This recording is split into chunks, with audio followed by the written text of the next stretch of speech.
పోతన భాగవతము రాక్షసుల సుతల గమనంబు చేరుట అనేటువంటి ఈ సందర్భాన్ని మనం తీసుకుంటూ ఉన్నాము.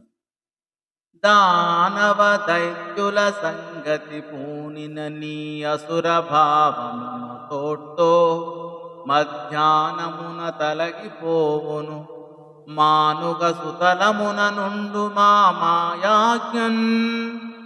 దైత్య దానవుల కలయిక వలన నీకు కలిగిన రాక్షసత్వము నన్ను ధ్యానించడం వలన త్వరలో తొలగిపోతుంది. మా ఆజ్ఞ ప్రకారం సంతోషంగా సుతలములో ఉండు అని ఆ భగవంతుడు బలిచక్రవర్తికి తెలియజేశాడు. ఇలా ప్రీతితో మహాత్ముడు పలికిన తీయని మాటలు బలిచక్రవర్తి చెవులలో చెరకు రసపు జల్లుల వలె దూరి లోపల బయట నిండాయి. సంతోష బాష్పాలు రెప్పల చాటు నుండి త్రోసుకుంటూ కాలువలై ప్రవహించాయి. వక్షస్థలమంతా పులకాంకురములో నిండాయి. అప్పుడు బలిచక్రవర్తి మిక్కిలి వేడుకతో చేతులు జోడించాడు.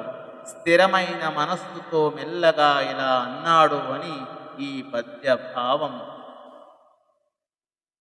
ఎన్నడు లోక పాలకుల నీ కృప చూడని నీవు నేడు నన్నున్నతు చేసిన బ్రతుకు నోజయు నానతి ఇచ్చి కాసితి మన్ననాడి దయారసము మాటలు పెద్దరికంబు జాలవే పన్నగ తల్ప నిన్నెరిగి పట్టిన నా పద కల్గనేచ్చునే.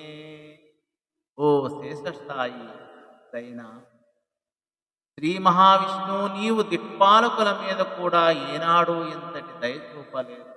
ఈనాడు నన్ను గొప్పగా గౌరవించావు. నా జీవితానికి తేజస్సును ఇచ్చి కాపాడావు. ఈ మన్నన, ఈ కరుణ, ఈ మాటల మర్యాద నాకు చాలు. నిన్ను తెలుసుకొని ఆశ్రయించిన వారికి ఎన్నడూ కష్టాలు కలుగవు అని ఈ పద్య భావం. ఇలా విష్ణుమూర్తిని స్తుతించి బలిచక్రవర్తి విష్ణువునకు, బ్రహ్మదేవునకు, చంద్రశేఖరుడైన శివునికి నమస్కరించాడు. బంధనం నుండి విడుదల పొంది తన పరివారంతో చేరి సుతల లోకానికి వెళ్ళిపోయాడు. విష్ణుమూర్తి దయతో ధన్యుడై కులాన్ని ఉద్ధరించిన మనవుణ్ణి చూసి ప్రహ్లాదుడు సంతోషించాడు. భగవంతునితో ప్రహ్లాదుడు ఇలా అన్నాడు: చతురాననుడు నీ ప్రసాదంబుగానడు శర్వుడీ లక్ష్ములా జాడ పొంద ధన్యులాకెక్కడి దసురులకును మాకు బ్రహ్మాది పూజిత పొదడవైన దుర్లభుండవు నీవు దుర్గపాలుడవైతి పద్మజాదులు భగవత్పాద పద్మ మకరంద సేవన మహిమ నైశ్వర్యం మల్పమత్త మదిక దుర్యోనులం కుత్తితాత్మకులము నీ కృపా దృష్టి మార్గంబు నెలవు తేర ఏమి తపమాచరించి మెన్నగలమే మమ్ముగాచుట చిత్రంబు మంగళాత్మ. ఓ మంగళ స్వరూప, బ్రహ్మదేవుడు సైతం ఇంతగా నీ అనుగ్రహాన్ని పొందలేదు.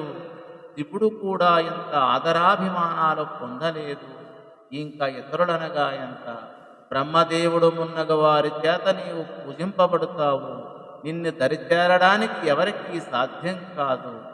అటువంటి నీవు మా రాక్షసులకు దుర్గ రక్షకుడవు అయ్యావు.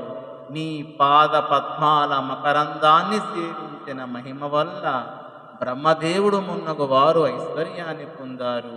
కానీ మేము చాలా అల్పులము, నీచ జన్మ కలవారము. ఏమి తపస్సు చేయడం వల్ల మా మీద నీ కరుణా కటాక్షం కురిసిందో ఊహించలేము. నీవు మమ్మలను కాపాడటం ఆశ్చర్యాన్ని కలిగిస్తుంది అని ఈ పద్య భావం. ధన్యవాదము.